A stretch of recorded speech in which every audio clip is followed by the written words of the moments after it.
MQM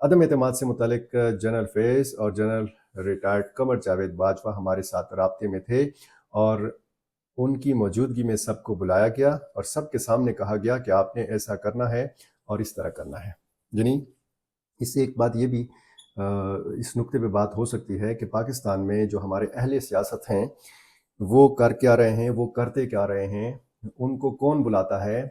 ان کے سامنے کون منصوبہ بندی رکھتا ہے، کون پلاننگ رکھتا ہے، اس پر عمل درآمد کیسے ہوتا ہے، اس پلاننگ کو مانتا کون ہے، اس پر عمل درآمد کس سے کروایا جاتا ہے. یہ ساری چیزیں جو ہیں یہ اس الیکشن کے بارے میں کہا گیا تھا کہ بہت ساری چیزیں ایکسپوز ہوں گی اور بہت ساری چیزیں ایکسپوز ہو رہی ہیں. کس طریقے سے اس چیز کو ہم ملی بھگت بھی کہہ سکتے ہیں. یعنی اگر آج اسٹیبلشمنٹ کے خلاف کوئی سیاسی جماعت بات کر رہی ہے تو ماضی میں یہی سیاسی جماعتیں اسٹیبلشمنٹ کے مہرے کے طور پر بھی استعمال ہوتی رہی ہیں. یہ حقیقت ہے، حق بات یہی ہے. اور اگر آپ کو میری یہ بات حق نہیں لگ رہی تو آپ کا بھی حق ہے کہ اس بات کو حق نہ مانیں، کیونکہ میرے ناظرین میں بہت سارے لوگ ایسے ہیں کہ جو مخصوص سیاسی سوچ سے تعلق رکھنے والے ہیں اور وہ مختلف سیاسی جماعتوں کے لوگ ہو سکتے ہیں. لیکن جو صورتحال اس وقت ہمیں اس انٹرویو کے بعد نظر آ رہی ہے وہ بہت چشم کشا ہے. یہ انکشافات جو ہیں یہ بہت چشم کشا ہیں اور یہ انکشافات مولانا فضل الرحمان کے جو ہیں ان سے بہت کچھ سیکھنے کی بھی ضرورت ہے. اگر ہم نے ماضی سے سبق سیکھنا ہے، اگر ہم نے پاکستان کو آگے لے کے جانا ہے تو پھر ہمیں اس قسم کا جو ایک ہانکے جانے کا جو ایک عمل ہے اس کو روکنا ہوگا. بھائی ایک جگہ پہ سب کو بلایا گیا، سب کے سامنے ایک پلاننگ رکھی گئی، سب کو بتایا گیا کہ جناب فلاں فلاں فلاں سیاسی جماعت ٹوٹ گئی ہے، اس کے لوگ ٹوٹ گئے ہیں، اب ہمارے پاس اکثریت ہے تو چھڑ دوڑیں. تو یہ سلسلہ جو ہے اب یہ سلسلہ رک جانا چاہیے. قیمت بڑھائی ہے جناب مولانا فضل الرحمان نے، اور مولانا فضل الرحمان نے اپنی قیمت اس طرح بڑھائی ہے کہ اب تحریک انصاف کے لوگ بھی ان کے در پر حاضر ہونے پر مجبور ہیں. کیا ہوا اس میٹنگ میں اور جس طریقے سے مولانا فضل الرحمان نے استقبال کیا، بڑا خوشگوار مناظر میں ابھی بھی دیکھ رہا ہوں، میرے سامنے ٹی وی ہے اور اسد کیسر صاحب ہیں، بیرسٹر سیف صاحب ہیں، اور یہ جن القابات سے مولانا فضل الرحمان کو عوامی جلسوں میں، پریس کانفرنسز میں پکارتے رہے ہیں، آج بڑا خوشگوار مناظر ہیں کہ انہوں نے باقاعدہ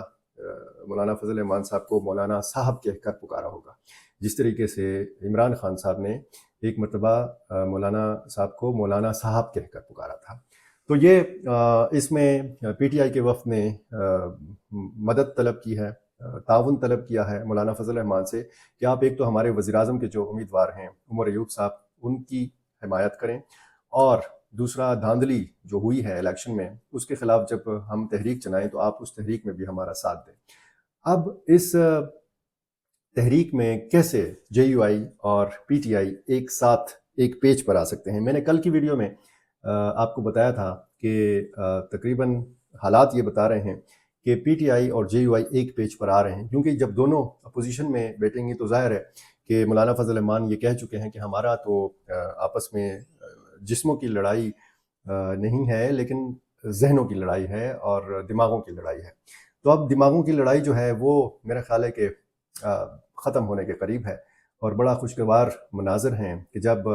مولانا فضل الرحمان اپنے دونوں ہاتھ اس طرح پھیلاتے ہیں اور اسد قیصر صاحب ان کے ساتھ بغل گیر ہوتے ہیں. ایک جو شروع میں نے آپ کو کہا کہ کسی کو سمجھ کچھ نہیں آ رہا کہ ہو کیا رہا ہے، بیرسٹر گوہر صاحب نے جب عمر ایوب کا نام بتایا کہ جی عمران خان صاحب نے ان کا نام بطور وزیر اعظم نامزد کیا ہے، اور اسی طرح میاں اسلم صاحب کا نام جو ہے بطور وزیر اعلیٰ پنجاب نامزد کیا ہے، تو انہوں نے کہا کہ بلوچستان کے لیے سالار خان صاحب جو ہیں وہ امیدوار ہوں گے وزیر اعلیٰ کے عہدے کے لیے. سالار خان صاحب سوشل میڈیا ایک ورکر ہیں پی ٹی آئی کے، اور انہوں نے قومی اسمبلی کا الیکشن لڑا ہے اور وہ ہار گئے ہیں، اور انہوں نے جناب صوبائی اسمبلی کا الیکشن تک نہیں لڑا. اب اس کے بعد پھر بیرسٹر گوہر صاحب سے غلطی ہوئی یا کیا ہوا کہ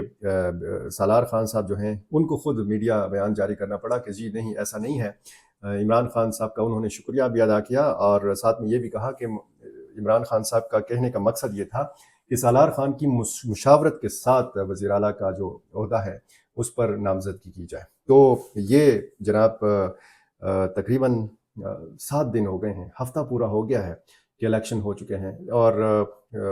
اس کے فوراً بعد ہم نے دیکھا کہ جس دن علی امین گنڈاپور کے والد گرامی کا جنازہ تھا تو اسی دن ان کی نامزدگی ہوئی بطور وزیر اعلیٰ خیبر پختونخوا۔ اب تک پارلیمانی پارٹی کو اکٹھا نہیں کیا جا سکا، جو آزاد لوگ منتخب ہوئے ہیں پی ٹی آئی کے، ان کا اجلاس نہیں ہو سکا، ان کو جو ہے ایک جگہ پہ بیٹھ کر آئندہ کا لائحہ عمل نہیں بتایا جا سکا۔ میں نے آج پشاور میں جس بھی سابق صوبائی وزیر سے، جس بھی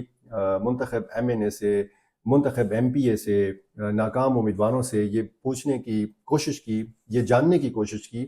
کہ جناب آپ کون سی سیاسی جماعت میں شمولیت اختیار کر رہے ہیں، کسی کو کچھ نہیں تھا پتہ۔ یعنی کہ آپ کی جو اقلیتی نشستیں ہیں ان کے ساتھ کیا ہوگا کسی کو کچھ نہیں تھا پتہ، حکمت عملی نہیں ہے، پلاننگ نہیں ہے۔ اور اس کے لیے پھر جناب علی امین گنڈاپور کا ایک بیان بھی میڈیا کو بھیجا گیا کہ میں جلد پشاور آؤں گا اور پارلیمانی پارٹی کا اجلاس جو ہے وہ بلاؤں گا، اور کہتے ہیں کہ تمام اراکین اسمبلی سے میں رابطے میں ہوں اور باہمی مشاورت سے پالیسیز جو ہیں وہ بنائی جائیں گی۔ اور انہوں نے یہ بھی کہا اپنے کیسز کے حوالے سے کہ پاکستان بھر میں میری ضمانتیں ہو چکی ہیں، اور انہوں نے یہ اعلان بھی کیا ہے کہ جیسے ہی وہ منتخب ہوں گے وہ صحت کارڈ اور لنگر خانے جو ہیں وہ دوبارہ شروع کریں گے اور